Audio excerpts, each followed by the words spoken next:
విశాల నీలోత్పలలోచనాయై, విశాలమైనటువంటి దృష్టి కలిగిన అమ్మ. ఆ విశాలమైన దృష్టి అంటే ఎంత దూరమో చూస్తుంది, బ్రహ్మాండముల కన్నా ఎక్కువ దూరం. అంటే ఎప్పుడూ తన బిడ్డల్ని ఆదమరవకుండా తడివి చూసుకునేటటువంటి లక్షణమున్నవో అమ్మా, ఆ బ్రహ్మకీట జననివి కదా, అందుకని నీ కంటికి అటువంటి లక్షణాన్ని వేస్తూ విశాల నీలోత్పలలోచనాయై. బాగుందండి.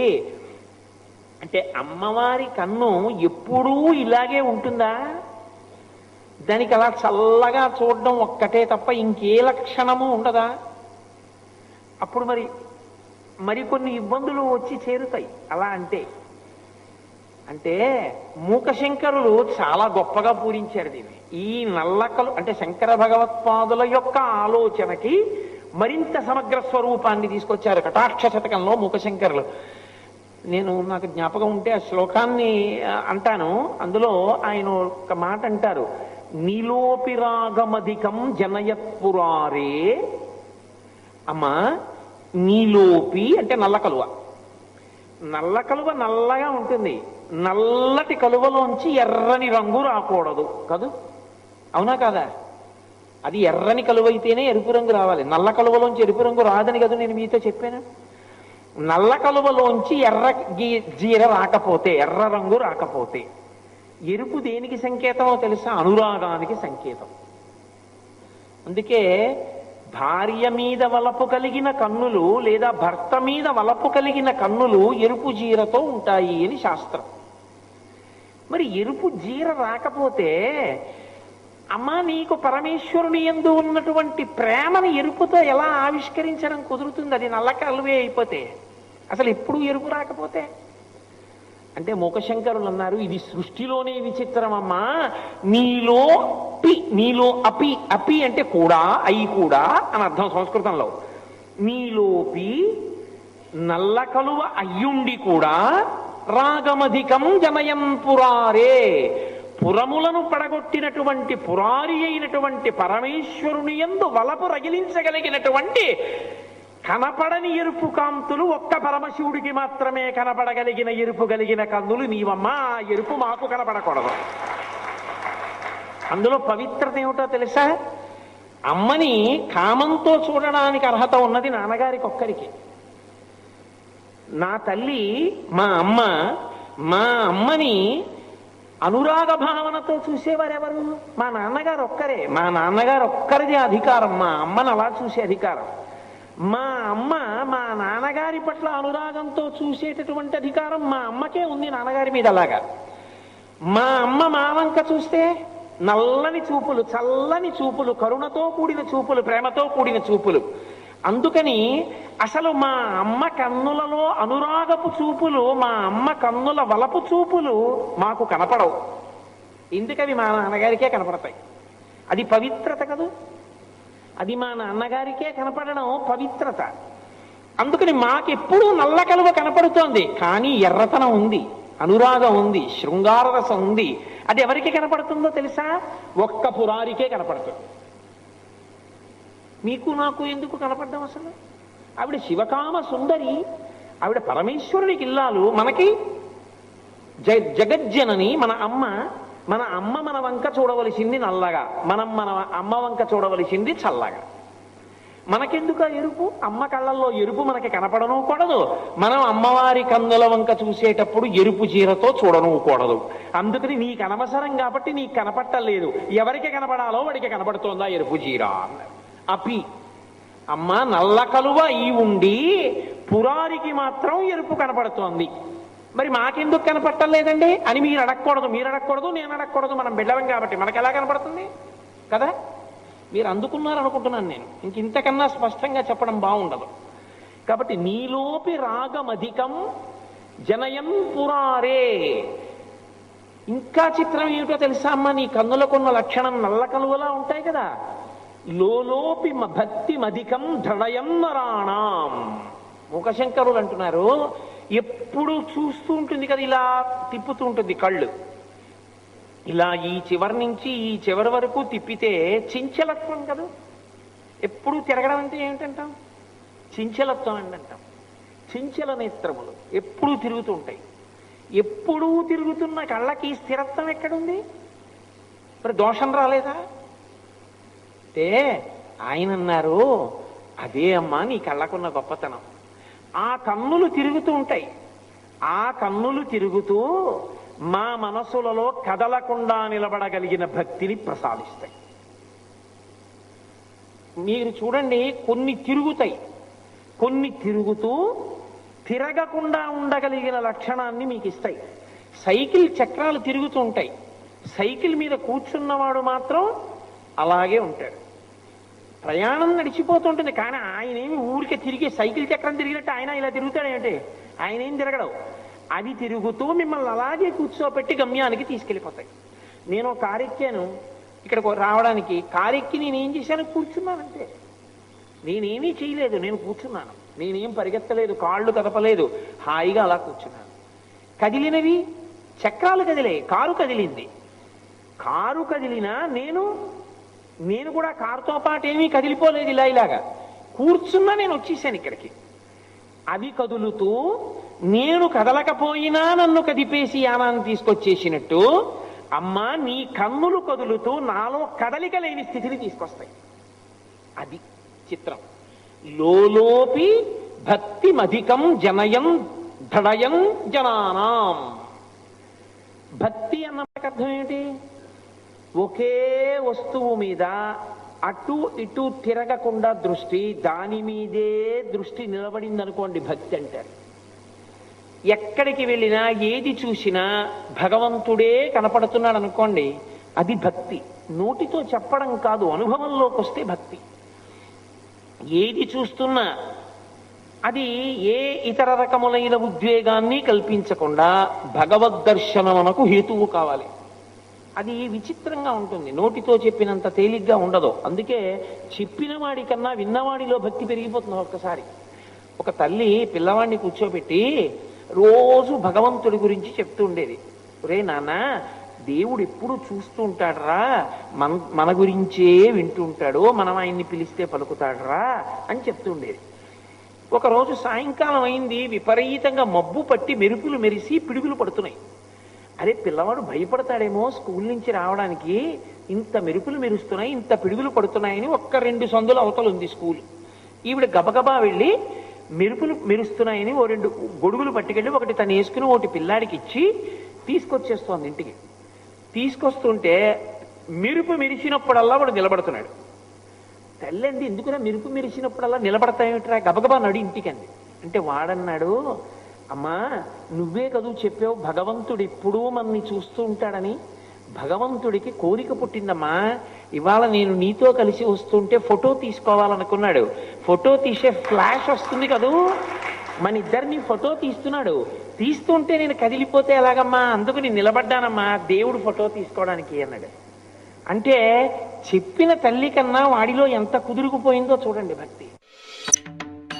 ఒక తల్లి పిల్లవాడిని కూర్చోబెట్టి రోజు భగవంతుడి గురించి చెప్తూ ఉండేది.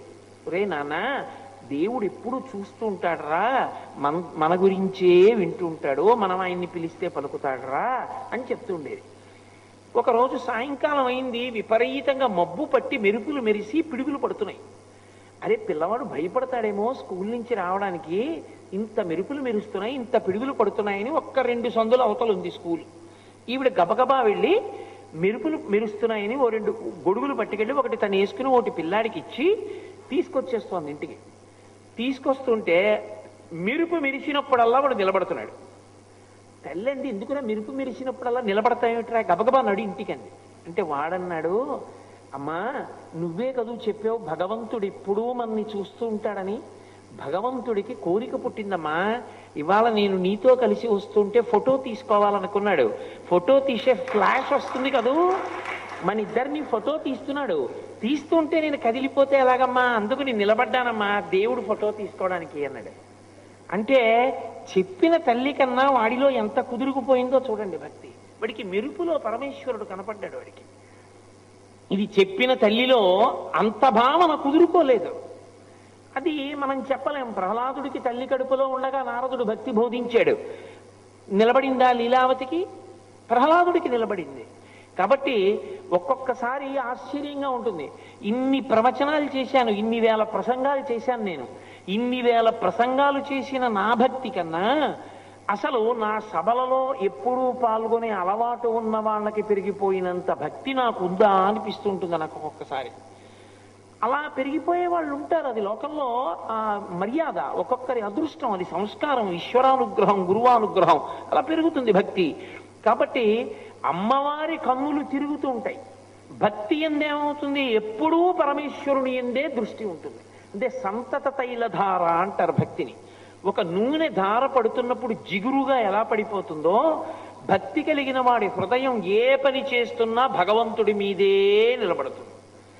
పానీయంబులు త్రాగుచున్, కొడుచుచున్, భాషించుచున్, హాసలీలా నిద్రాదులు చేయుచున్, తిరుగుచున్, లక్షించుచున్, సంతత శ్రీనారాయణ పాద పద్మజుగళి చింతామృతాస్వాద సంధానుండై మరచన్ సురారిసుతుడే తద్విశ్యమున్ భువరా అంటారు పోతన గారు భాగవతంలో. ఏది చేస్తున్నా ప్రహ్లాదుడికి భగవంతుడే జ్ఞాపకానికి వస్తుండేవాడు.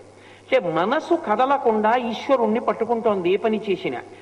ఏ పని చేస్తున్నా భగవంతుణ్ణి పట్టుకోవడానికి వీలుగా మనసు నిలబడేటట్టుగా లోపల ఏర్పడినటువంటి స్థిరమైన భక్తి కదులుతున్న అమ్మవారి కన్నుల యొక్క అమృత దృష్టిపాతము వలన కలుగుతుంది. ఆవిడ కన్నులు కదులుతున్నాయి, కానీ కదలకుండా మనసుని నిలబెట్టగలిగిన భక్తి ఆ చూపులు ఇస్తున్నాయి. ఇది విచిత్రం కాదు?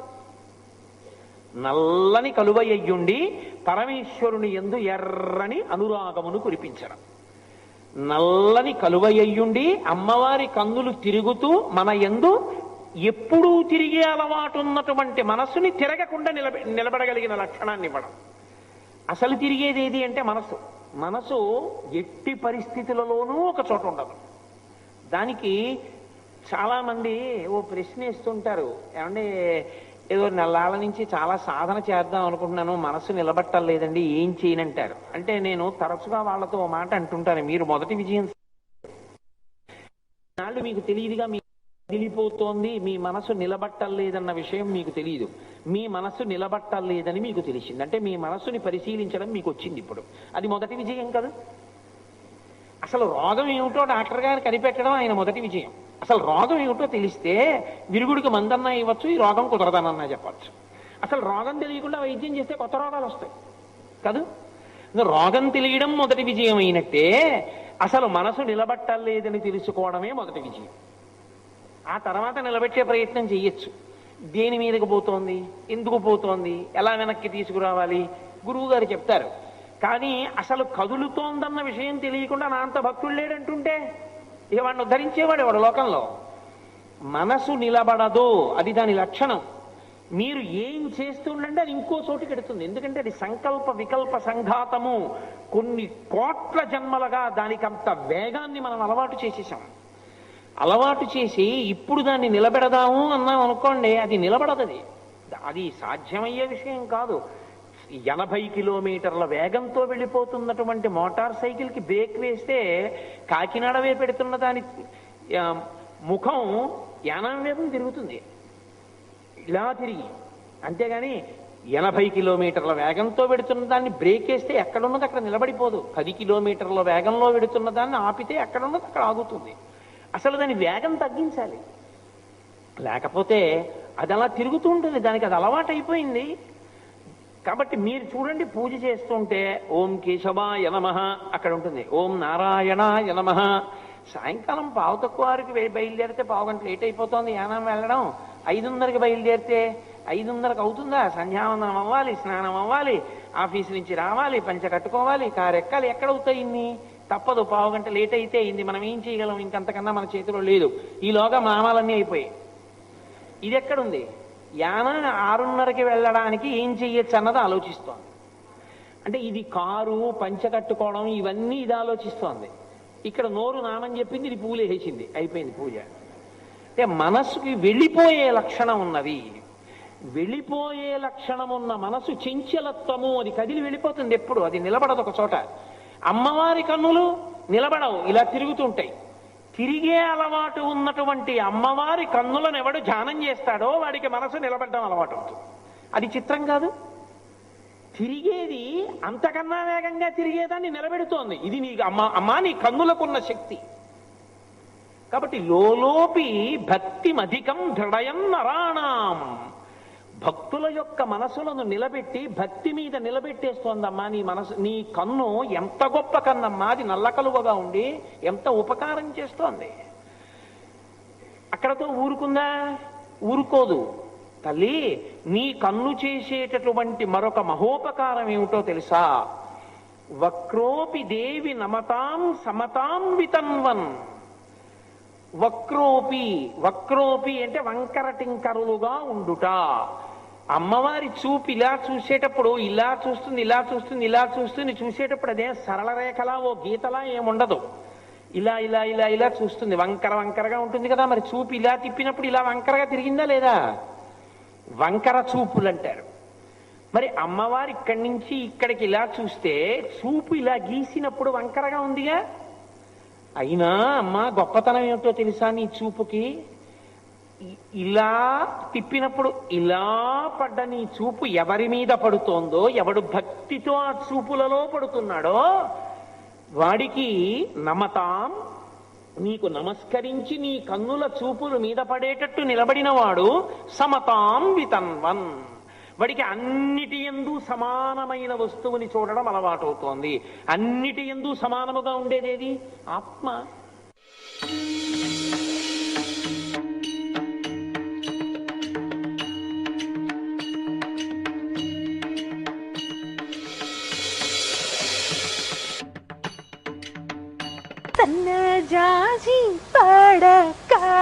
ఏ మాడి పండు అవురా అవురా, ప్లీజ్ తెలియని వాళ్ళకి తగలకే వెళ్ళి. మరి ఆయన గురించి మీకు బాగా తెలుసు అనుకుంటారు. సార్ మంచి గాయకులని మాత్రమే తెలుసు.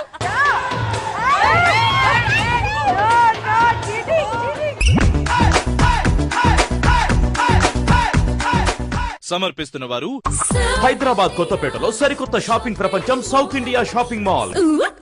పవర్డ్ బై రత్నం మాది అదృష్టం మీది. కేపీజే అదృష్ట రత్నాలు. సహ సమర్పణ క్లీన్ అండ్ డ్రై క్రీమ్. ఈ ఉగాది నాకు మీకు స్పెషల్ ఉగాది. ఎందుకంటే ఈ ఉగాది రోజున నేను మీ ఇంటికి వస్తున్నాను. True, it's my show.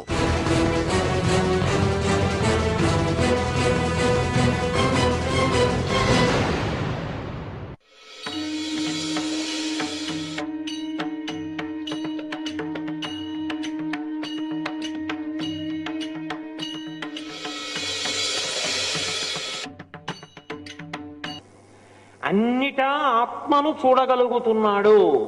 అందుకే మూకశంకరులు ఆర్యా శతకంలో అలా ఉందంటారు. శివ శివ పశ్యంతి సమం శ్రీ కామాక్షి కటాక్షితాః పురుషః విపినం భువనం అమిత్రమిత్రం లోష్టంచ యువతి బింబోష్టం అంటారు. శివ శివ పశ్యంతి సమం ఆమ్రేడితం వేశారు. ఎంత ఆశ్చర్యం! అమ్మవారి చూపు ఎవరి మీద పడిందో వాళ్ళకి ఎంత సమభావన ఏర్పడిపోతుందంటే, వాడికి విపినం భువనం, అరణ్యానికి పెద్ద అంతఃపురానికి తేడా తెలియదు. అమిత్రమిత్రం, శత్రువుకి మిత్రువుకి తేడా ఉండదు, మిత్రుడికి తేడా ఉండదు. లోష్టంచ యువతి బింబోష్టం, యువతి బింబోష్టమునకు లోష్టం అంటే ఒక రాతికి తేడా ఉండదు. అంత సమానత్వమును పాటించగలిగిన వాడైపోతాడు. అంటే అంతటా భగవద్ దర్శనము చెయ్యగలిగిన వాడైపోతాడు ఆవిడ చూపు పడితే. కాబట్టి అమ్మవారి చూపులు విశాలమైనటువంటి నల్ల కలువవలె ఉన్నాయి అని శంకరాచార్యుల వారు అండమంటే, కేవలంగా ఏదో అమ్మవారి కళ్ళు విశాలమైన బాగా విచ్చుకున్నటువంటి ఒక నల్ల కలువ పువ్వు ఎలా ఉంటుందో అలా ఉంటాయి, అది కాదు ఆయన ఆలోచన. ఆయన ఆలోచనలో అనేక భావములను ఆయన నల్ల కలువను అడ్డు పెట్టి చెప్తున్నారు. ఒకటి, ఆమె తన భర్త యందు అంత అనురాగము కలిగినది. రెండు, ఆమె తన బిడ్డల పట్ల అంత దయా ప్రేమ కలిగినది. మూడు, ఆమె పరమకారుణ్యశీలి అయి ఎప్పుడూ చూస్తూనే ఉంటుంది లోకాన్ని. ఎవరు అమ్మా అంటారో రక్షించాలని చూస్తూ ఉంటుంది. కాబట్టి ఇప్పుడు అమ్మవారి యందు భక్తిని కల్పించడానికి శంకరులు దీన్ని ప్రమాణంగా తీసుకుని మాట్లాడుతున్నారు. కాదు, మీరు ఒక ఇంటి ఇల్లాలిని చూడండి, ఇంటి ఇల్లాలి కన్నులు కూడా అలాగే ఉండాలి. ఇంకా నేను వేరే దానికి వివరణ చెయ్యక్కర్లేదు. తన బిడ్డల యందు అపారమైనటువంటి ప్రేమ, తన భర్త యందు మాత్రమే విశేషమైనటువంటి అనురాగము, తన వారి గురించి ఎప్పుడూ తాపత్రయం. కొత్తగా చెప్పక్కర్లేదు ఏ తల్లికైనా. మహానుభావుడు బసవ పురాణం చేస్తే ఓ మాటకి సోమనాథుడు ఓ మాట అన్నాడు, ఒక పువ్వు ఒక మొగ్గలో సౌరభము లేదు. మీరు మల్లె మొగ్గని తీసి చిన్న మొగ్గని విప్పి చూశారనుకోండి, పసరిక వాసన వస్తుంది, దాంట్లో సౌరభం ఉండదు. అదే చిన్న మల్లె మొగ్గ ఇంత మల్లె మొగ్గ అయి సంధ్యాకాలంలో విచ్చుకున్నప్పుడు మీరు వాసన చూశారనుకోండి, మీరు వాసన చూడక్కర్లేదు, దగ్గర నిలబడితే సౌరభం వస్తుంది. మొగ్గలో లేని సౌరభము పువ్వుగా ఉన్నప్పుడు ఎలా వచ్చింది? అంతే, అది సృష్టి రహస్యం, అది ఎవరికీ తెలియదు. మొగ్గగా ఉన్నప్పుడు పసరిక వాసన, పువ్వుగా ఉన్నప్పుడు విశేష సౌరభం. ఆమె తన అక్కకి కొడుకు పుట్టినప్పుడు ఉసే కొంచెం వీడిని ఇలా పట్టుకోవే, వీడు మల విసర్జన చేశాడంటే వాడిని ఇలా పట్టుకుని చీచి చీచి చీచి ఏమిట్రా అంటుంది.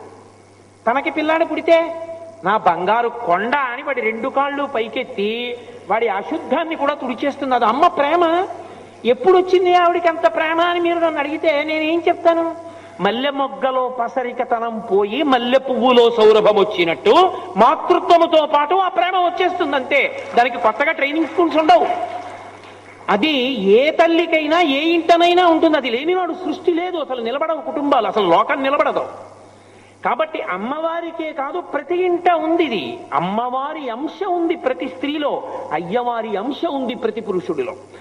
అది చక్కగా కలిసి వర్ధిల్లినప్పుడు అది ఆదర్శవంతమైన కుటుంబంగా లోకంలో నిలబడుతుంది. వాడు ఆ దంపతులు లక్ష్మీనారాయణ స్వరూప అర్చనకి అర్హత పొందుతారు. అస్తమానం కీచులాడుకుంటే అర్హత ఎక్కడి నుంచి వస్తుంది? అది బిడ్డలను ప్రయోజకుల్ని చేసి తాము తల్లిదండ్రులుగా ఆనందాన్ని అనుభవించి మెట్లెక్కడ నేర్చుకుని పరిణితి పొందిన తల్లిదండ్రులు ఎవరో వారు లక్ష్మీనారాయణ అర్చన పొందుతారు, లోకంలో దంపతి పూజకు అర్హులవుతారు. కనుక శంకరులు అంటున్నారు, విశాల నీలోత్పల లోచనాయై, అమ్మవారి కన్ను నల్ల కలువవలె ఉన్నది అన్నప్పటికీ అందులో ఇన్ని లక్షణములు ఉన్నాయి. భక్తుల్ని కాపాడగలిగినటువంటి లక్షణము ఎప్పుడూ ఉంటుంది. అసలు ఇంకా చిత్రం ఏమిటో తెలుసా? అమ్మవారి కన్ను ఎంత జాగ్రత్తగా చూస్తూ ఉంటుందంటే బాహ్యాన్నొక్కదాన్ని చూస్తూ ఉండడం కాదు, ఆంతరమును కూడా చూస్తూ ఉంటుంది, లోపలికి చూస్తూ ఉంటుంది. వీడు ఏ ఆర్తి పొందుతున్నాడు, ఏ తాపత్రయాన్ని పొందుతున్నాడు ఆవిడ కనిపెడుతూ ఉంటుంది. నేను ఎప్పటిదో ఉదాహరణ కూడా చెప్పవచ్చు, అసంఖ్యాకముగా ఉన్నాయి అమ్మవారి అనుగ్రహం అంటే. కానీ ఈ మధ్య కాలంలో మహానుభావులు కాబట్టి నేను తరచుగా వారి గురించి మాట్లాడుతూ ఉంటాను. చంద్రశేఖరేంద్ర సరస్వతి మహాస్వామి వారు అమ్మవారి అనుగ్రహాన్ని పరిపూర్ణంగా పొందినటువంటి వ్యక్తి. అలాగే తాడేపల్లి రాఘవనారాయణ శాస్త్రి గారు, చందోలు, ఇక్కడే ఎంతో దూరం కాదు, తెనాలిలో ఉండేవారు ఆయన. ఆయన మహానుభావుడు దేవీ నవరాత్రులు చెయ్యవలసి వస్తే ప్రతిరోజు కొన్ని వందల మందికి భోజనం పెట్టేవారు. ఇంట్లో ఆయన పూట తినడానికి కావలసిన 2 షేర్ల బియ్యం ఉండేవి. రేపు ఆశ్వీజ శుక్ల పాడ్యమి, దేవీ నవరాత్రి ప్రారంభం. అయ్యా ఎలాగా? రేపు పొద్దున్న పూజ చూడడానికి ప్రసాదం తినడానికి 3000 మంది వస్తున్నారు. ఎక్కడది అంటే ఆయననేవారు, నేనా పూజ చేసేవాణ్ణి, నేనా ప్రసాదం పెట్టవలసిన వాణ్ణి, ఆవిడ చూసుకుంటుందనేవారు అని ఆయన నిశ్చలంగా హాయిగా ఒకరి దగ్గరికి వెళ్ళడం, చెయ్యి చాపడం, అడగడం ఏమి, కూర్చుని జగదంబని అర్చన చేశారు. సాయంకాలం చేసి రాత్రి పడుకున్నారు. పడుకుంటే మరునాడు తెల్లవారుజామున తలుపు తీశారు. తలుపు తీసేటప్పటికి బియ్యం బస్తాలు, కందిపప్పు, నూనె, పంచదార అన్ని దింపేసి ఉన్నాయి. ఎదురుగుండా రైస్ మిల్లు. ఆయన అనుకున్నారు ఆ రైస్ మిల్లుకి వచ్చే ఇలా ఉందనుకున్నారు. ఆ రైస్ మిల్లు వాచ్మెన్ వచ్చి అన్నాడు, అయ్యా నిన్న రాత్రి బండి వచ్చింది, ఏదో ఊరు ఆ పేరు చెప్పి ఫలానా వారు మీకు దేవీ నవరాత్రుల కోసమని ఈ సంబారాలన్నీ పంపించారని చెప్పమన్నారు. ఆయన నిద్రపోతున్నప్పుడు బాలాస్వరూపం తిరుగుతూ ఉండేది, ఇంట్లో గజ్జెలు వినపడుతూ ఉండేవి.